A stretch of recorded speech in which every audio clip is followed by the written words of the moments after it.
What's going on? It's Brandon, Ballistic Productions, back with another one.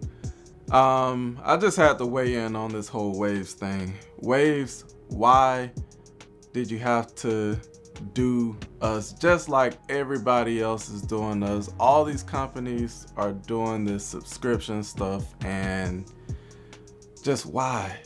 I know as far as Waves pricing has gone, it has been a bit of a roller coaster in the past from what I can remember. I remember back around like the 07, 08 time period, Waves plugins were super expensive. I've seen people that they call them like budget plugins now because they always on sale for like $29.99 and stuff like that. But back then, they were like thousands of dollars, especially like Diamond and stuff. They were up there. And not saying it was me, but a lot of people used to crack them and pirate them and stuff like that. So I'm sure all of this stuff that they got going on right now is just the inevitable future of the way things used to be. I get it from a business standpoint, but as far as caring about your customers and knowing what they want and the type of the way that they use the plugins, I think it was a bad move. From what I can see, I don't see nobody's happy about what's actually happening with this whole subscription thing, because the updates come out frequently, and the way things were already, you had to buy a new license when you wanted to update from like 12 to 13 or 13 to 14 or whatever the case may be. So a lot of people already wasn't happy about that. So now that you add on to that, if you want to stay with Waves and continue to use Waves in the future, you have to buy a minimum subscription of $14.99, even if you only use one or two plugins versus just buying them outright.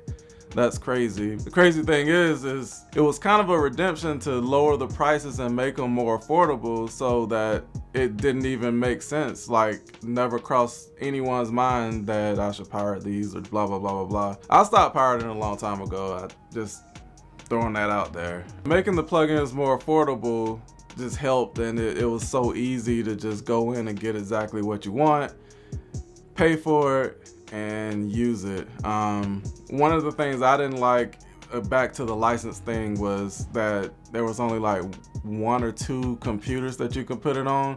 Anybody that follows my channel know I switch computers a lot. I don't think I will now. I do use a M1 maxed out MacBook Pro 16-inch.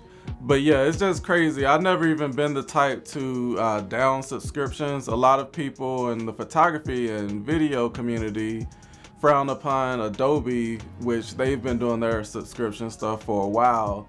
And I always took up for that. Like, it's easy to use. You get to stay updated to the latest versions. All the new features, you get to try them out first. And it was just straightforward or whatnot. And of course, the work pays for it on its own, so it pays for itself if you're in the creative world. From that to the Netflixes and stuff like that, all those subscriptions are getting out of hand too, because you got the Apple, the Netflix, Disney Plus, Hulu, Peacock for one show. Then every now and then you might get the Stars. I was a Walking Dead person, so a few months out the year I'll have to get the AMC Plus, and these subscriptions just going crazy. On the music side, you got Rolling Cloud, Splice, maybe you use TrackLib and some of the other stuff like that. Pro Tools is subscription. So I mean, I know they're jumping on the bandwagon of the new wave of subscriptions and whatnot, but for these plugins, it's a lot of plugins, it's a lot of value, it's an industry standard. Like, everybody has been using Waves for decades or however long. So I think they probably know also that those people are gonna do it regardless. Like, whatever the price might be, some people rely on it. I feel like now something new and spectacular has to come out for it to be really worth it, because the fat filters and the Slate Digital and SSL and UAD, and there's so many different options now. Waves doesn't necessarily dominate the way that they used to, and I don't think that this move is gonna help push that, or push just the fact of people standing behind it moving forward. I'm not saying I'll never use anything Waves, but I'll hold off with what I have for right now, and I won't be in a rush to buy anything more unless something changes or just make it a little bit better for creators and things like that. On one hand, you could say you could use it as you need and get the subscription, and then when you're not doing any projects, you could turn the subscription off and save some money and then come back. But all in all, if you only needed like $60 in plugins and you have to pay $15 a month, that like doesn't really add up. It's not really cool. This is just my rant.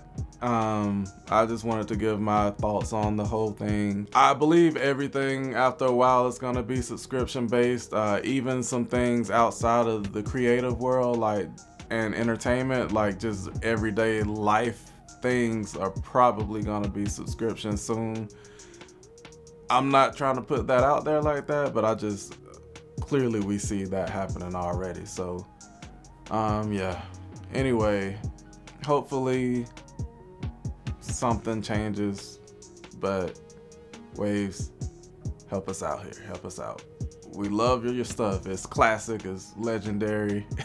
Got the legendary and the L2. I love the L2. Like, I put the L2 on a lot of things. Hopefully my license that I have continues to work for a while. I'm not ready for another subscription, but we'll see what happens. Anyway, y'all have a good one. Hold it down. Hit the subscribe button, hit the like button, and let me know what you think in the comments about this whole thing. You're probably tired of people talking about it, but just let me know what you think.